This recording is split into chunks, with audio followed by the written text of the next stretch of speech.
मेरे विद्यालय के ही उप प्रधानाचार्य श्री पदमदत्त शर्मा जी, मेरी कर्म भूमि रही मोहन गार्डन के मेरे सभी साथीगण, जिनमें मुख्य रूप से अजय कुमार जी यहाँ मुझे दिखाई दे रहे हैं, अतुल्य साहस के director general Shri Mukesh Jain ji president, और अतुल्य साहस की टीम के और सारे सदस्यगण, विशेष रूप से ईशू जैन जिसने शायद मेरा शिष्य होना स्वीकार किया है, मेरा परम शिष्य है ईशू जैन। सबसे पहली बात, आज हम जिस कार्यक्रम के लिए यहाँ एकत्रित हुए हैं, शायद आप सभी को पता है कि ये महात्मा गांधी की जयंती हम मना रहे हैं। हम कौन सी जयंती मना रहे हैं, हम क्यों मना रहे हैं, बहुत सारे प्रश्न कई बार दिमाग में होते हैं, लेकिन जो बिल्कुल ज्वलंत प्रश्न मेरे दिमाग में आ रहा है वो मैं आपके साथ शेयर कर रहा हूँ कि आज गांधी जी की प्रासंगिकता क्या है, क्यों आखिर हम मना रहे हैं। और एक बात खास विशेष रूप से जो मैं आपको कहना चाहता हूं कि मोहन गार्डन में हम मोहनदास करमचंद गांधी का जन्मदिन मना रहे हैं। ये बड़ा सौभाग्य है कि मोहनदास का जन्मदिन मोहन गार्डन में मनाया जा रहा है। प्यारे विद्यार्थियों और मेरे सभी प्रेरणा स्रोत और मेरे साथीगण, इस टीम के सभी सदस्यगण, मेरी कर्मभूमि मोहन गार्डन रही है। बहुत सारे विद्यार्थी आज जो अध्ययनरत थे मोहन गार्डन विद्यालय में, आज मैं देख रहा हूं कि एक बहुत बड़ी टीम के रूप में काम कर रहे हैं। एक विशेष रूप से जो मैं आपको कहना चाहता हूं, क्योंकि समय की मर्यादा, समयानुकूल और मर्यादानुकूल बातें आपको कहनी चाहिए। प्रासंगिकता की मैं जो बात कर रहा था, गांधी जी का जो संदेश है, क्या हम अपने जीवन में उसको अपना रहे हैं। बहुत सारे, अभी मुख्य अतिथि महोदय ने एक बात कही थी, मैं बड़े ध्यान से उनका हर संदेश सुना करता हूं कि क्या हमने उसको आचरण में ढाला है। अभी इस कार्यक्रम के प्रारंभ होने से पूर्व मैं मुख्य अतिथि के साथ चर्चा कर रहा था कि मोरल एजुकेशन की कोई किताब नहीं होती, वो सिर्फ आचरण होता है। तो मैं यहाँ जो आपसे कहना चाहता हूँ, आप सभी बच्चों के लिए, ये बच्चों के लिए ही संदेश है, और अगर बच्चे नहीं सुनेंगे तो फिर बड़ा मुश्किल हो जाएगा। एक बार सभी जोर से ताली बजाएं, फिर आपको संदेश समझ आएगा। आइए, आपके लिए ताली है, मेरे लिए नहीं है। गांधी जी के 3 बंदर आप सभी को पता है। गांधी जी के 3 बंदर, एक मुंह पर हाथ रखे हुए हैं, एक आंखों पर हाथ रखे हुए हैं, एक कानों पर हाथ रखे हुए। बुरा मत देखो, बुरा मत सुनो, बुरा मत कहो। अगर आपने केवल ये 3 वाक्य अगर अपने जीवन में ढाल लिए, आलोचना हर कोई किसी की कर सकता है। उनको बताओ कि कैमरा रिकॉर्डिंग हो रहा है थोड़ा, तो ये निश्चित रूप से आपके जीवन में एक बदलाव शुरू होगा। दूसरी बात, नीचे ही रहो। आज विशेष रूप से जो एक इस कार्यक्रम की जो थीम है, जो विषय है, वो बड़ा ज्वलंत है। आज मैं देख रहा हूँ कि बहुत सारी बेटियां यहाँ पर मौजूद हैं। ये उन्हीं को ध्यान में रखकर ये कार्यक्रम शुरू किया गया है। आप बड़ी सौभाग्यशाली हैं जो 2015 में आप यहाँ दिखाई दे रही हैं।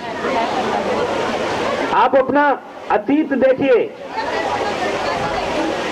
हालांकि इस देश का ये बड़ा सौभाग्य है कि इस देश ने बड़ा दर्शन दिया है, यत्र नार्यस्य पूज्यन्ते रमन्ते तत्र देवता। जहां नारियों की पूजा होती है वहां देवता निवास करते हैं। लेकिन क्या हम इस लक्ष्य को हासिल कर पाए? क्या हम इस आचरण को अपने जीवन में ढाल पाए? ये बड़े ज्वलंत प्रश्न है। चिंतन करना है हमें आलोचना नहीं करनी, हमें चिंतन करना है। और इस चिंतन के साथ ही, क्योंकि आप जो देखना चाहते हैं वो है सांस्कृतिक कार्यक्रम।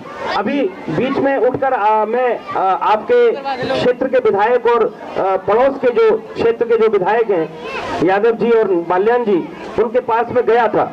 आपको वो शेयर कर रहा हूं मैं बात। और मैंने उनको जाकर ये कहा कि इस देश के इस क्षेत्र के लिए जो आप पानी बिजली की जो बात कर रहे हैं उसमें एक चीज और जोड़ दीजिए और वो है शिक्षा। दोस्तों, आप सभी को मालूम होगा कि हमारे देश में जो एक कानून बना है RTEA, right to education act, उसमें एक खास विशेष बात है कि उस शिक्षा के अधिकार को हमने अपने मौलिक अधिकारों में जो अनुच्छेद 21 है 21A में उसको डाल दिया है। इसका मतलब जितनी मूलभूत आवश्यकताएं हमारी दूसरी हैं, जितनी मूलभूत आवश्यकता हमको स्वतंत्रता की है, जो जिस अधिकार को हम स्वतंत्रता के रूप में मान के चलते हैं, उतना ही शिक्षा का अधिकार भी हमारे लिए आवश्यक है। मैंने उनसे ये निवेदन किया है कि इस क्षेत्र के बच्चों में बड़ी प्रतिभाएं छुपी हुई हैं, आप इसके साथ साथ इनको एक मंच प्रदान कर दीजिए, एक ऑडिटोरियम का निर्माण करवाइए। और बच्चों, क्योंकि आपके लिए हो रहा है ये, तो आपको शेयर करना मेरा फर्ज बनता है। एक तो आपको जो मैं संदेश, बहुत छोटा सा संदेश देना चाहता हूं, वो ये है, आनंद से जियो और आप अपनी प्रतिभाओं को निखारते रहें। ये जो NGO है अतुल्य साहस, इसने आपको एक मंच प्रदान किया है। अभी ये अपनी बाल्य अवस्था में है। और एक खास बात जो आपको ध्यान में हमेशा रखनी है कि आज भारत वह देश है जिसमें पूरे दुनिया में सबसे ज्यादा युवा हैं। 15 से 35 वर्ष तक की आयु के जो लोग हैं वो भारतवर्ष में ही सबसे ज्यादा हैं। इसलिए आपका देश युवा है, आप युवा रहें, आप युवा चित्त रहें, क्योंकि कई बार उम्र से युवा का कोई तात्पर्य नहीं होता, मन से, चित्त से। तो मैं NGO अतुल्य साहस, ड्रीम अपॉर्चुनिटी और मेरे प्रिय शिष्य ईशू जैन के आग्रह पर जो मैं यहाँ मुझे उन्होंने आमंत्रित किया है, आप सभी के बीच आपका सानिध्य पाकर मैं अपने आप को बहुत ही गर्वित महसूस कर रहा हूँ। ये सारा जगत तरंगों का खेल है। यहाँ बहुत सारी तरंगें, बहुत सारी ऊर्जा यहाँ एकत्रित हो रही है। इनका एक वैज्ञानिक महत्व है। आप सभी यहाँ आए हैं, उस ऊर्जा को लेकर भी जाएंगे, देकर भी जाएंगे, गिव एंड टेक। आप सभी के लिए, इस NGO के लिए बहुत बहुत शुभकामनाएं। ये NGO रात दिन फले फूले, आप सभी उन्नति करें, प्रभु से मेरा यही कामना है। और आपको आज के लिए महात्मा गांधी जी और लाल बहादुर शास्त्री दोनों के जन्मदिन पर बहुत बहुत हार्दिक शुभकामनाएं। धन्यवाद। बहुत बहुत धन्यवाद सर आपका। सर, हमें जब भी जरूरत होती है, जिस प्रकार की जरूरत होती है, जिस प्रकार के सहयोग की जरूरत होती है, वो हमारे बीच हमेशा मौजूद रहते हैं और हमें मार्गदर्शन देते हैं। इसके बाद ओरी चिरैया ऋतु, ओरी चिरैया सॉन्ग लेकर आ रही है ऋतु, बहुत ही बेहद खूबसूरत सॉन्ग लेकर आ रही हैं। आप कृपया ध्यान से सुने और हौसला बढ़ाएं।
बंटी अकेला है किए सब एक साथ चलेंगे ना? हमने तुझ पे जहाँ भर के जुल्म किए, हमने सोचा नहीं तू जोड़ जाएगी ये ज़मीं ले पहले पिक ले ले, दो चार पिक ले। सुनी रह जाएगी, किसके दम पे सजेगा मेरा अंगना, ओरी चिड़िया नन्ही सी चिड़िया अंगना में फिर आ जा रे, तेरे पंखों पे सारे सितारे जड़ूं, तेरी चुनर खनक सतरंगी बुनूं, तेरे काजल पे मैं काली रहना भरूं, तेरी मेहंदी में मैं कच्ची धूप मालूं, तेरे नैना सजा दूं नया सपना, ओरी चिड़िया नन्ही सी चिड़िया अंगना में फिर आ जा रे, अंधियारा है गाना और लाहू से सोना, किरणों के तिनके अंबर से चुनके अंगना में फिर आ जा रे, अंगना में फिर आ जा रे। बहुत सुरीली और बहुत मीठी आवाज। कृपया करके पोल से लग के ना खड़े हों, ये बीच में कृपया करके